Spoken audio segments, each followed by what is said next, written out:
It's an interesting time for business. Tariff and trade policies are dynamic, supply chains are squeezed, and cash flow, it's tighter than ever. If your business can't adapt in real time, you are in a little bit of hurt.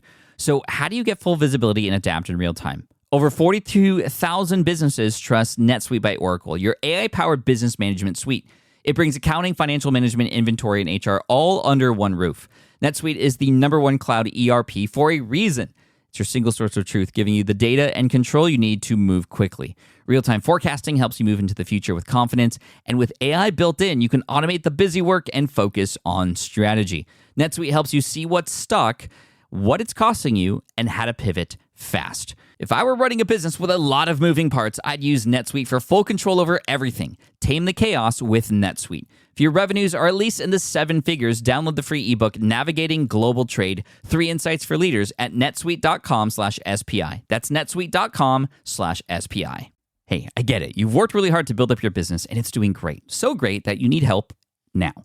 The most important thing for your business is to hire the right people to support it. So how can you find amazing candidates quickly? Easy. Just use Indeed. When it comes to hiring, Indeed is all you need. Stop struggling to get your job post seen on other job sites. Indeed Sponsored Jobs helps you stand out and hire fast. And with Sponsored Jobs, your post jumps to the top of the page for your relevant candidates, so you can reach the people you want faster. And it makes a huge difference. According to Indeed data, Sponsored Jobs posted directly on Indeed have 45% more applicants than non-sponsored jobs. And it's one of the largest databases of job seekers, too, giving business owners access to a wide range of candidates. And one of the things I love most about Indeed is the job alerts feature. I get notified when new candidates apply. There's no need to wait any longer. Speed up your hiring right now with Indeed. And listeners of this show will get $75 sponsored job credit to get your jobs more visibility at Indeed.com/smartpassive. Just go to Indeed.com/smartpassive right now and support our show by saying you heard about Indeed on this podcast. Indeed.com/smartpassive. Terms and conditions apply. Hiring Indeed is all you need. The perfect product launch. It's the goal for every brand marketer. High heat, fast sellout, and fans posting recipes like trophies. What do Sydney Sweeney's soap drop, Taylor Swift's tickets, and your next launch have in common? Well, they're not bought, they're bragged about. Fanfare turns your drop into a moment. Fanfare cues real fans, blocks bots, and builds launch experiences worth screenshotting. Want hype without the heartbreak? Get Fanfare's 5-step hype drop playbook with our proven success formula and make your next launch unforgettable at fanfare.io/playbook. Again, fanfare.io/playbook. This is the Smart Passive Income Podcast with Pat Flynn, session number 47. It's that time again. Welcome to the Smart Passive Income Podcast, where it's all about working hard now so you can sit back and reap the benefits later. And now your host, now a daddy ×2, Pat Flynn. Still using a copy-paste website? Break the template trap with Framer. Whether you're overwhelmed by traditional site builders or frustrated with cookie-cutter designs, Framer gives you the freedom to create a site that's professional, polished, and uniquely yours. Framer is the design-first, no-code website builder that lets anyone ship a production-ready site in minutes. It's free to start, allowing you to browse hundreds of pixel-perfect templates or even design something on your own on a totally blank canvas. Add bold animations like appear effects, text effects, parallax scrolling, scroll animations, looping animations, and much more in seconds. The built-in AI handles the heavy lifting, generating starter layouts, and can even translate your entire site to any language. Ready to build a site that looks hand-coded without hiring a developer? Launch your site for free at framer.com and use code SPI to get your first month of pro on the house. That's framer.com, promo code SPI. Framer.com, promo code SPI. Rules and restrictions may apply. With running your own business, legal questions always come with the territory. Like, can I use this contract or agreement? What do I do if a client doesn't pay? Am I even structured the right way for taxes? Instead of Googling your way through legal landmines, imagine having a law firm ready to address your business's legal needs without the sticker shock. That's what you get with Legal Shield's small business plans. Legal Shield helps entrepreneurs access real legal help on contract reviews, collection letters, business formation guidance, and even help navigating IRS audits. Members can schedule consultations, upload documents through the app, and get support from a provider law firm that knows small business laws in your state. Plus, consultations on taxes or trademarks help you stay ahead of potential problems. And if a client is late on a payment, Legal Shield steps in with professional collection letters so you can protect your hard-earned revenue, all for a fraction of the price of hiring a lawyer on your own. Go to LegalShield.com/SPI or call 833-570-9980 to learn more and get big business legal support without a big business budget. That's LegalShield.com/SPI. Hey, what's up? Welcome to the 47th session of the Smart Passive Income Podcast. And I just have to thank you because session 47 marks the first podcast after surpassing the 2 million download mark, meaning between session 1 and session 46, the Smart Passive Income Podcast has been downloaded over 2 million times, which is phenomenal. I mean, to think that I'm just one dude who gets behind a mic every once in a while to have been listened to that many times, it's just awesome, and it's all because of you, so thank you. And a special shout out goes to Chris Jacob, who tweeted me the other day to say that the SPI podcast helped him cross the finish line of his first 10K run. He was listening to the show during his run, which is great. Well done, Chris, and I'm glad I could be there with you during your run to help you cross that finish line. I love that. In addition to 2 million downloads, which quite interestingly enough is, translated into time based on an average of a 45-minute show, is 171 consecutive years of listening time. That's like 24 hours a day of listening for 171 years. That's a totally random, useless fact, but I thought it was kind of cool, and I wanted to share it with you.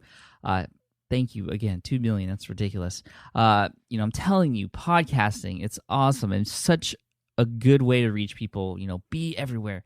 There's a ton of people waiting to listen to you on a podcast. You just have to put yourself out there, be heard, and just make things happen. So, I could go on for days about podcasting. But anyway, in addition to that announcement, my final announcement today, which relates to today's episode and is a much bigger announcement and much, much more important than any sort of numbers of downloads or anything else in this world, is I am now Dad 2.0. Just like my announcer John Melly said in the intro, I am now a father of two, a proud father of two. A couple weeks ago, our baby daughter entered this world, our second child, and she's here.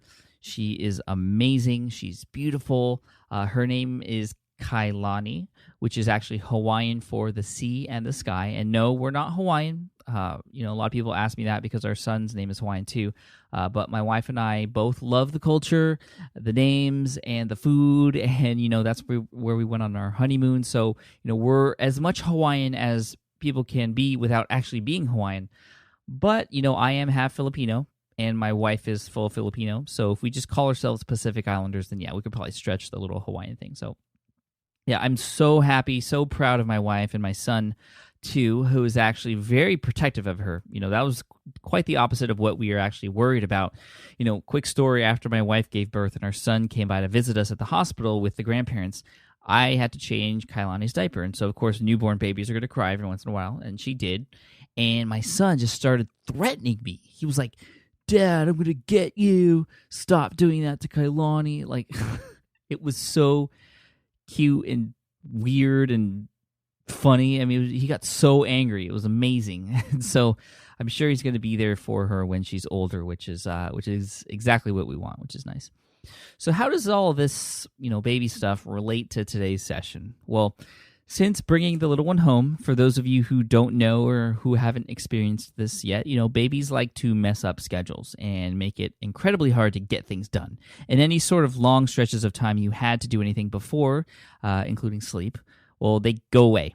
And, I don't have a solution for that. I'm not here to tell you some magic formula for getting stuff done when a new baby arrives in the house. That's I want to know what that magic formula is. I'm not going to pretend like there is one. But all of this stuff happening in my life right now has got me thinking a lot about, work-life balance and prioritization. Where are our priorities? Do we even know what they are exactly? How are they changing? And are we living a life that seems balanced, where all parts that matter to us get touched or addressed? Or is that even possible? Or are we just living a life where we aren't doing the things that we really want to do? Or, we should be doing something else? This is a huge topic, and it's so important. I've had 46 other episodes so far, from amazing interviews and success stories with other people to some solo shows with just me talking about everything from email lists to social proof and the different types of passive income you can generate online. but I've rarely touched on this whole work-life balance thing, and it's something that affects all of us, and I think it's something that most people, including myself, find very difficult to master. And the tough thing is, once you feel like you get into a rhythm with your life and things are balanced and things are good, it doesn't take much to be thrown off balance. Things happen in our lives from time to time that test us a lot or challenge us. And as much as I'm so happy and so proud to be a father of two now, I'm not going to lie and say that it's easy. I'm not going to lie and say I don't struggle with this now and struggle with trying to get work done and provide for my family while also being there for my family at the same time. I get stressed sometimes and I overwork myself sometimes and I procrastinate too. So in this session, I'm not going to tell you how to live your life. I cannot do that. I don't have a right to do that. And we all have different lives and different experiences and different things matter to each of us. But what I can and will do is talk about my life from my own experience. I mean, that's what I do in my blog anyways. Share thoughts about what's important to me and how that relates to time management, balancing work, personal stuff, balancing work and balancing personal stuff. And then hopefully by the end, you can sort of examine where you're at too and what your priorities might be. And if you're actually working towards a balanced life or setting yourself up to lead one. I've had a lot of people email me about how I'm able to get things done while still making time for my family, especially now with a second child on board. So my aim is to sort of fill you in on that now. And again, like I said, I don't have a magic formula, but I'm going to tell you kind of what's going on in my head to sort of hopefully make things easier for me down the road. Now, before we even get to priorities, though, this whole work-life balance thing, I want to make it clear one thing that has probably helped me the most as far as really getting great work done and making progress with all the projects I'm working on and in my business, while also being able to really enjoy the time I spend with my family. And that's work time is for work, and family time is for family, or personal time is for personal time. In other words, when I'm with my family, which is one of my top priorities, my focus should be, and is now, entirely on them. No work, not even one thought of it. This is out of respect to my family, who I feel should have my 100% devoted attention when I'm with them.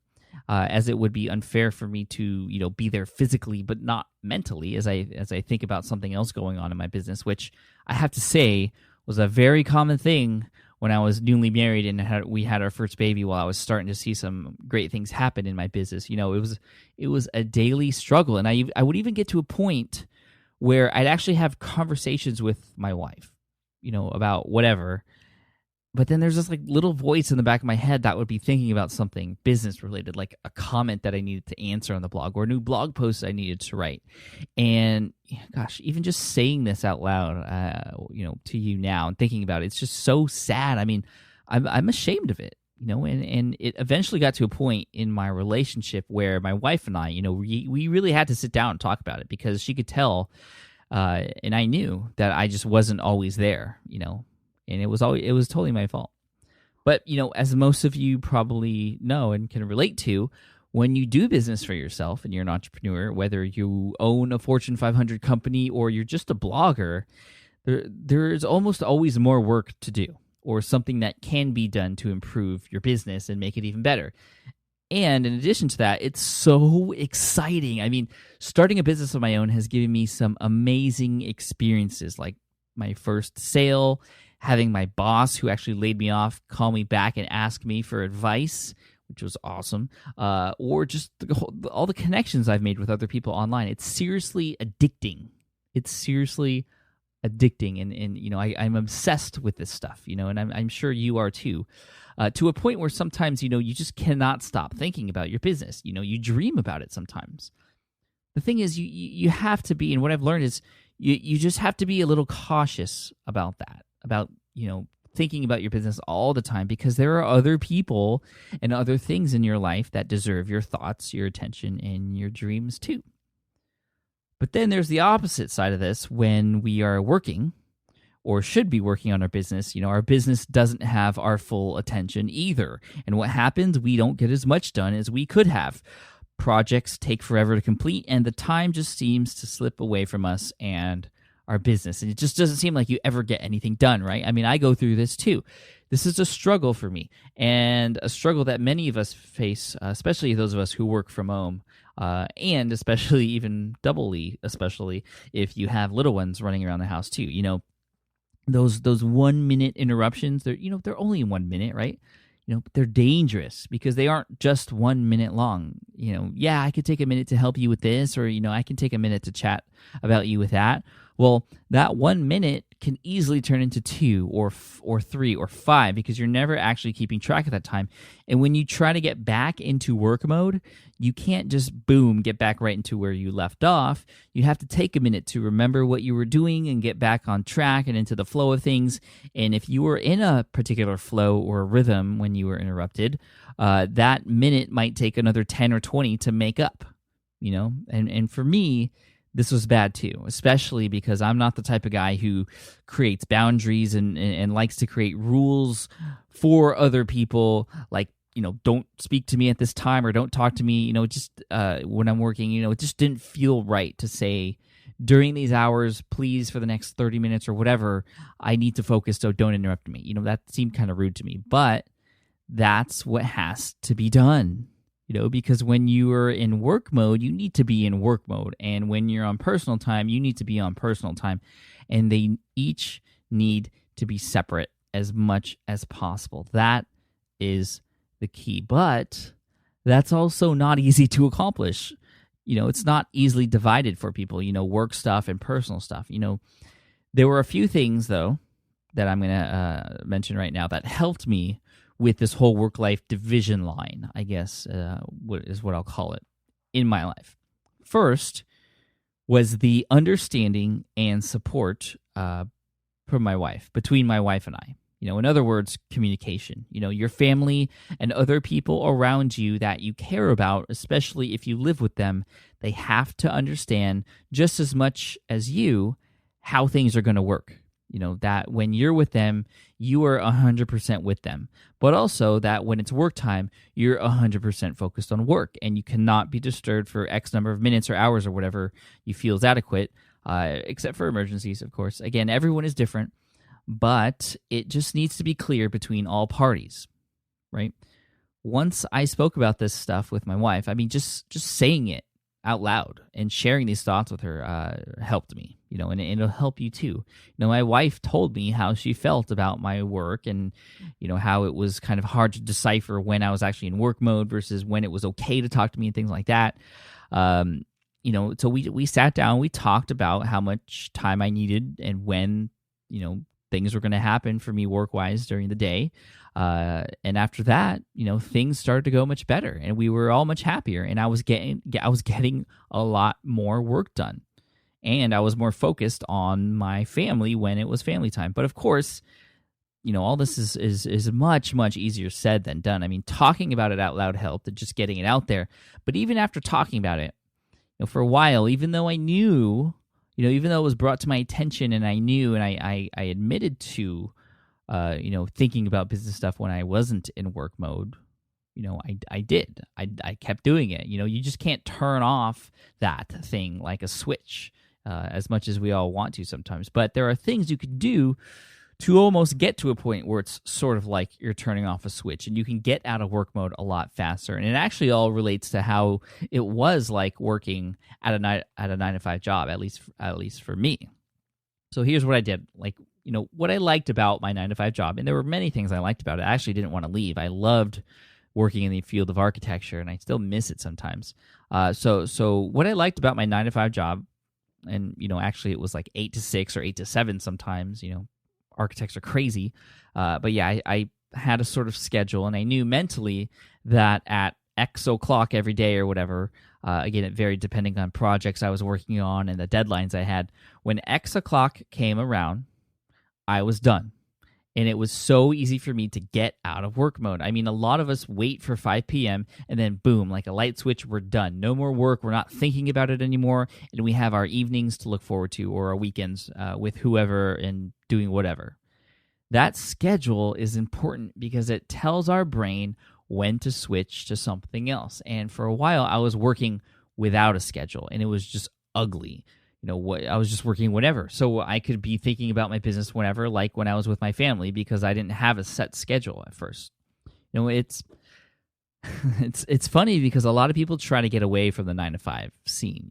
They say, I want to work my own hours, but they'll soon realize that they need a specific schedule in order to succeed, and I soon figure that out.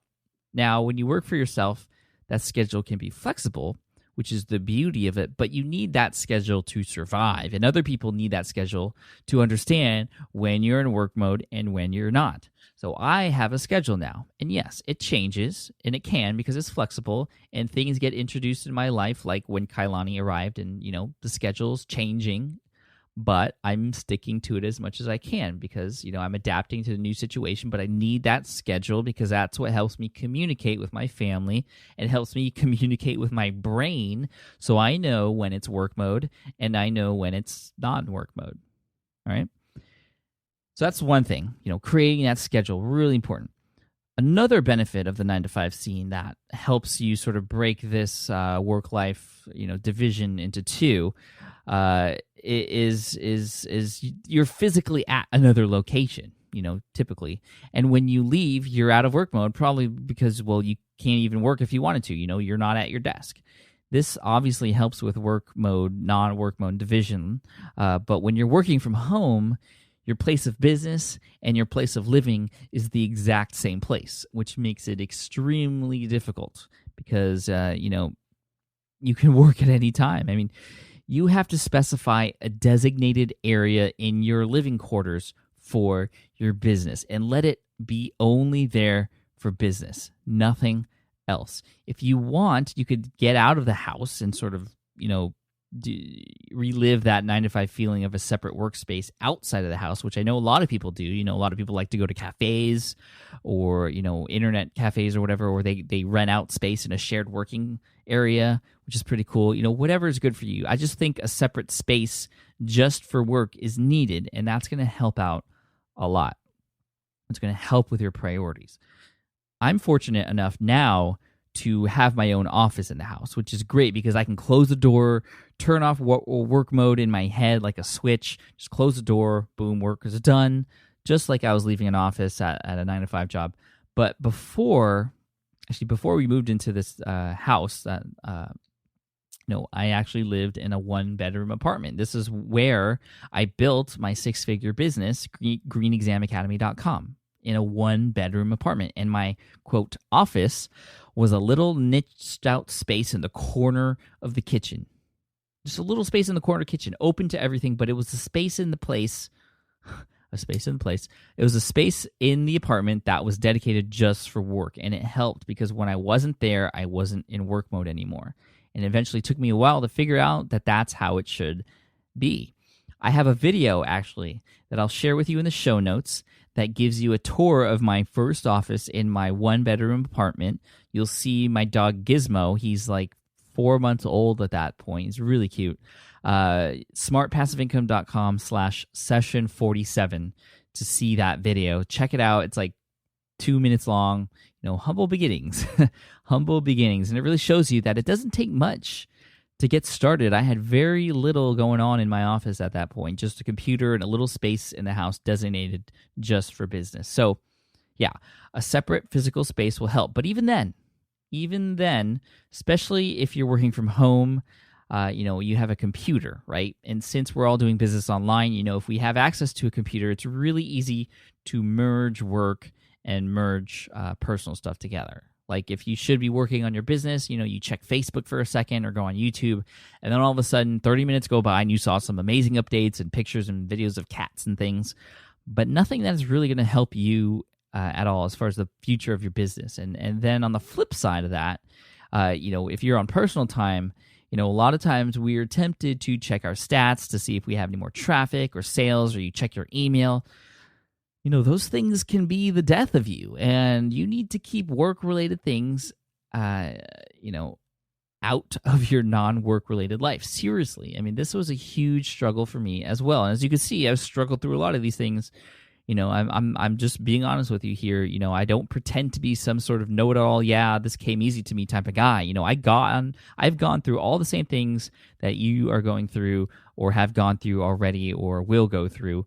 And I'm just here to share it. I'm just here to share how I'm working it all out. So, the solution here for me, as far as the whole computer situation, and working when I wasn't supposed to be working on the computer, and also going on Facebook and Twitter and being distracted by personal or things that should be personal things while I was on work mode. The solution for me was to actually buy a separate computer, so that I have one for work and one for personal stuff.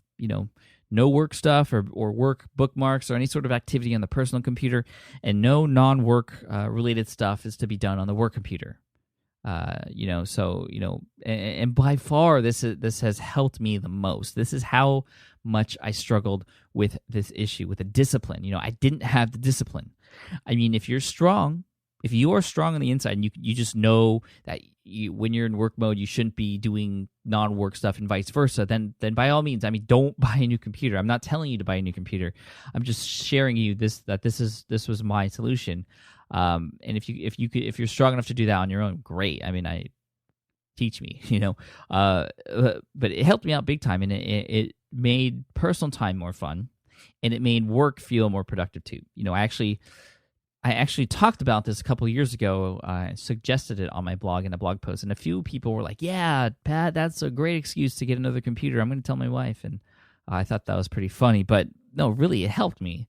And, maybe instead of a separate computer, you create like another profile that you can sign into on your existing computer that doesn't have easy access to all those things that shouldn't be on there. And this, of course, is much easier if you have a laptop, because if you don't, then you have kind of your PC or your iMac or whatever in your designated work area, and then you're doing personal stuff there in your workspace, and you're mixing personal work together. It's just not going to work out very well. So, all of this, all these strategies and hacks or whatever you want to call them, this is all about making sure, again, that your work life and your personal life and family life and they're separate. And they each have your 100% attention when they each require it, or when it's the right time.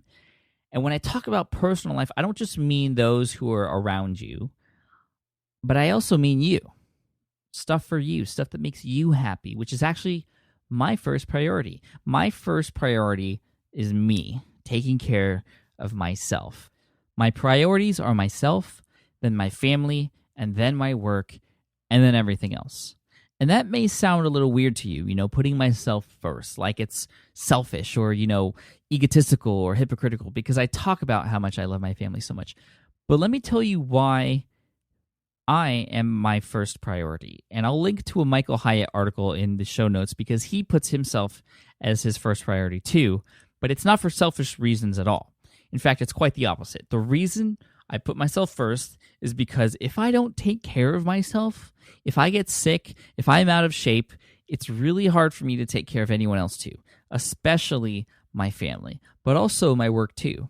And I'm pulling this next example from that same article from Michael Hyatt. It's like when you're on a flight, and during the emergency demonstrations at the beginning, the flight attendant will, buckle the seatbelts and stuff. And then she talks about the oxygen mask, and she says, make sure you put on your own oxygen mask first before helping anyone else around you. A lot of people will sacrifice their own health and their own well-being for the sake of others to improve their businesses. And I think you have to make yourself well enough first so that you can better help others and better improve your business. One more quote from that same article that Michael Hyatt said in actually a comment. He said, we have to recharge our own batteries in order to be able to jumpstart others. And I just love that quote.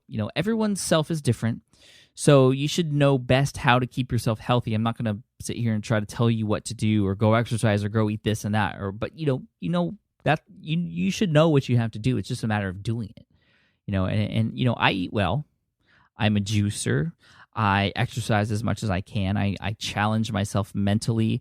I read. I don't put myself in too many dangerous situations. And I make sure I do what I can to be happy, too. Sometimes that means spending more time with my family one day because they're always there to pick me up. Sometimes it means I just have to step out of the house for a little bit and take a drive to cool off if things are stressful at home.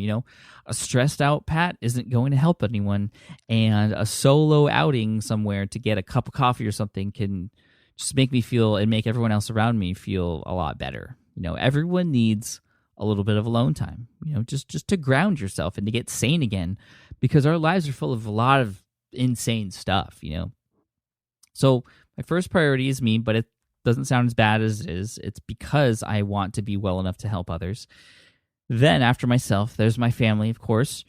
Really the true motivation for everything I do. They are what make me the most happy, and they are who I want to be a good example for. It's a challenge, and I know a lot of people who work long, hard hours for their families to support them and to provide for them, but then they're not always there physically for them. And that's not how I want to be in my life, which is why passive income and flexible schedules and being my own boss is the core of the show and the core of the Smart Passive Income brand. For some, family isn't quite as important, and that's okay. Totally okay. I'm not here to tell you what your priorities should be. That's all on you. But what you should do is have what you do reflect your priorities. And for me, since my family is a top priority, providing for them and physically being there for them at the same time is something that I am always striving to do. As my kids grow older and they start to become more independent, I know this is going to be a lot harder down the road. I mean, with a baby, I can just hold her all day long, and my son, who's only 3, or almost 3, he's starting to play on his own and even says he'd rather do something else than play with me sometimes. Not all the time, but it's just his honest 2-year-old self who is very protective over his coloring book and doesn't want anyone else to touch it. It's crazy. And then there's the relationship I have with my wife, too. Now, with the kids in the house, the time we have alone with each other, my wife and I, is much less, of course. And with our son, we always made sure to have at least a little bit of alone time every week. So once a week, we have an evening together. This is what many of my Instagram followers know as Date Night Thursdays. I usually catch a snapshot of where we ended up going for our date night, and a lot of people are interested in that. And it's nice. It's so nice having that alone time with her. It's very important to me, even if it's only for 3 or 4 hours one day a week. It's so necessary, I think, for us as a family. And once our daughter is a little older and babysittable, I mean, that's not a word, but you know what I mean, then we'll start to go out on our own again. I mean, we've put that on halt for the baby, but we're going to go on date nights again because it was so good. It makes us both happy. We get spiffed up a little bit. We dress up. It really gives us something to look forward to experience together each week. It's nice. If you're not doing a date night with your partner, I would definitely recommend it. Then there's the relationship I have with my family, my mom and dad. I know a lot of people who grow apart from their parents the older they get, and I think since leaving the house for college, I've actually grown even closer to them. Now that I'm an adult and I have kids of my own, I understand why my parents do what they do, and I'm not an angry teenager anymore, but I'm thankful instead. So I always do my best to spend time with them or call them and just chat about anything from security guard stuff with my mom, who is actually a security guard, or fishing or cow football with my dad. And then, of course, there's my friends who I always look at as a part of my family, and I treat them that way too. I'll go out of my way to help because I know they'll do the same for me, and they have. And many of them are, recently married and are having kids and stuff. And I want to be someone they can all rely on. So that's my family. So that's my second priority. After my family, then comes my work. And within my work, we can break down the work-related priorities even further. So within work, my priorities are, number 1, you, my audience, those who follow what I do. By leading by example, I can better help you, which is my primary goal in my business, because I get a lot of fulfillment from seeing people succeed because of me. If there's one thing I'm selfish about, it's getting thank you notes from people. I want as many thank yous from people as possible because I know people don't just give thank yous away. They have to be earned. If you go into my August 2012 monthly income report, you'll see at the bottom an image of a collection of handwritten thank you notes that have been sent to me from people who have used my blog and who have used my advice to help them grow their businesses. And that's awesome. A couple of people sent me their first dollars that they've ever made. One person framed his first dollar for me and gave it to me, which is awesome. Now, since you are the priority in my business, your best interests is always in my mind. And this is reflected in how I actually run my business through honesty and transparency, treating you as a friend who I actually want to help because I do. It's reflected in how I don't promote anything I've never used before because I only want to promote things that will help you and that are useful. I always do my due diligence before recommending anything or even linking out to something on my blog. And it's reflected in the detailed and lengthy posts and tutorials that I write and give away for free. And the fact that I'm always looking to improve my delivery skills. I'm currently working with a speaking mentor to work on my presentation skills for my upcoming presentations in 2013, starting with the New Media Expo in Las Vegas in January. I'll be speaking January 8th. That's 11:45 a.m. on January 8th in Vegas. That's at the Rio Hotel. So I'd love to see you there. But anyways, all this to say that everything I do in my business is for you. And even when I'm trying to improve my own skills, that's so I can better deliver information to you because I want you to succeed. I get a kick out of seeing you take action and getting results. That's what I want. I love that. So you are my first priority within my business. The second priority is just to make sure I'm always being myself. In other words, to never act out of character, to never do things that I don't think should be done or wouldn't be right in my business just for the sake of improving the business or earning more income. The moment I go against my own self in my business, that's the moment I compromise what my business is all about, which is helping people, being honest, and being upfront with people. All right. So first you, then being myself. Third is growth. I always want to be growing my business, adapting to new changes and exploring new avenues of traffic and getting in front of new people who would never have found me otherwise. And this is reflected in my Be Everywhere strategy, going into podcasting and YouTube videos, now also in an Amazon book, which I'm working on still. I'm also always keeping track of my stats and also my earnings each month so I can see how much I've grown. And if I'm not growing, if I'm falling back, I can see what's going on and act accordingly. Number 4, prestige. I would be lying if I didn't say that I was doing a lot of this for me too. I'm just being honest. We should all be doing a lot of this for ourselves too. But as far as prestige goes, a lot of people admire and respect what I do. And I don't take that lightly, and I want to be known for the things that I'm currently being known for, things that are hopefully in line with number 1 and number 2, which are helping you, the audience, and number 2, doing things as myself in an honest and transparent way.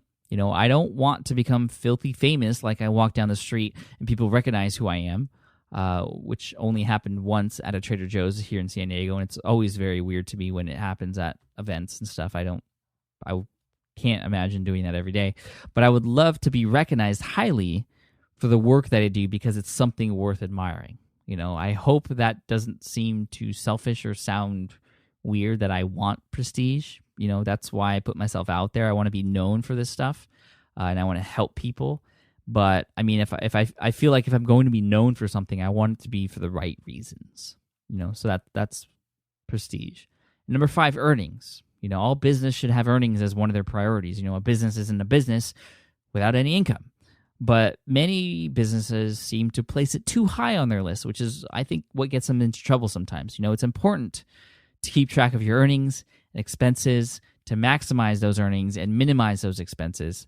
And from my experience in all businesses that I've been a part of, from Green Exam Academy to Smart Passive Income and even my security guard training site, the more people I can help, the more earnings come my way. And this is why earnings are at the bottom of this list, because everything else before this will just increase the earnings on its own.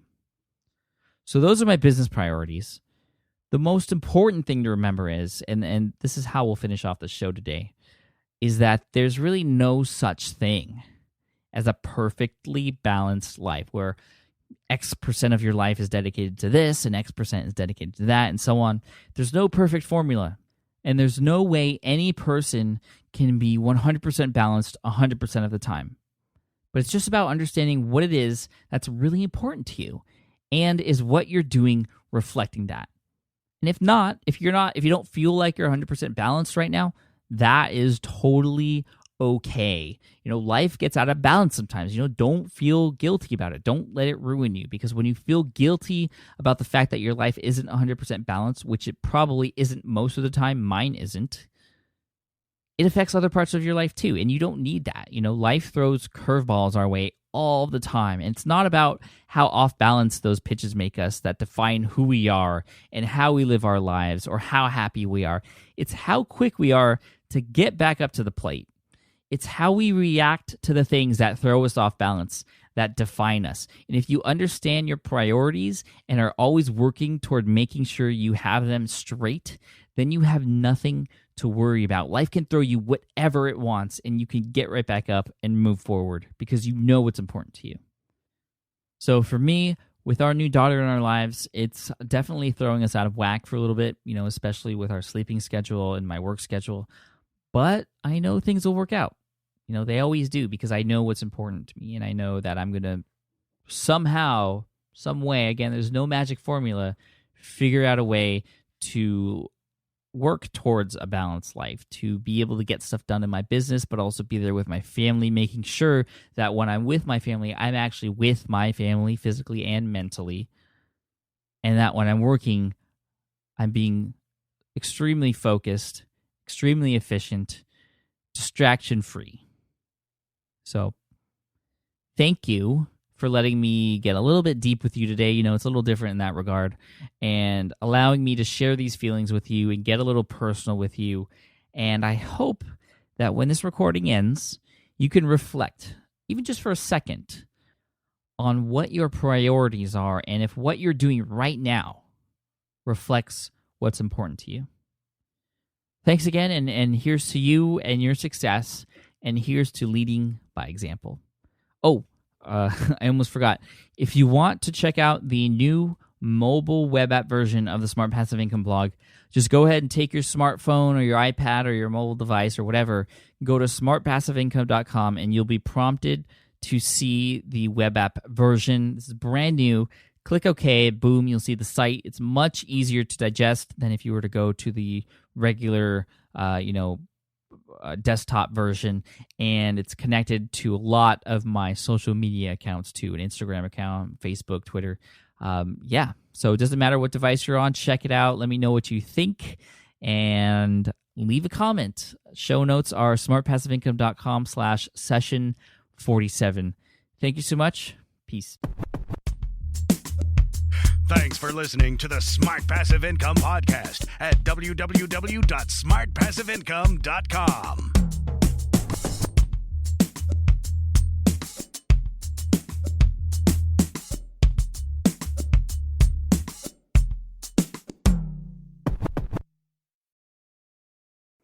More people dream about building their own business and being their own boss rather than retiring early. But a majority of them never even take the first steps to register the business. Why? Because starting a business can feel overwhelming. With legal forms, paperwork, finances, it's a lot. And that's where Taylor Brands comes in. Taylor is a complete business builder designed to make launching your business simple and stress-free. You can register your LLC in just minutes, keeping your personal and business assets separate from day one. And from there, you can get access to everything you need to get off the ground, from legal documents, licenses and permits, invoicing and bookkeeping tools, and even a 100-day business coaching program to help you hit the ground running. You'll also get a free personalized business plan, branding tools, and so much more. And of course, our listeners get an exclusive 35% discount to get started. Just head to taylorbrands.com/SPI. That's TAILORBRANDS.com/SPI. Stop dreaming, start building with Taylor Brands. Look, I get it. You want to grow your business, but trying to sell to hundreds or even thousands of people gets very exhausting very fast. But what if you could sell at scale with a simple, powerful quiz? Score App helps you sell to more people without adding more to your plate. You build a quiz or assessment that your audience actually wants to take. Then they answer a few quick questions and get a personalized result right away. It shows them where they're at and what they need to do next and how you can help. And you build huge amounts of trust before you make even a single offer. No hard sell, no chasing leads, just value at scale. Get 50% off the first 3 months using the discount code SPI. All you have to do is just head to scoreapp.com/SPI. Again, that's scoreapp.com/SPI.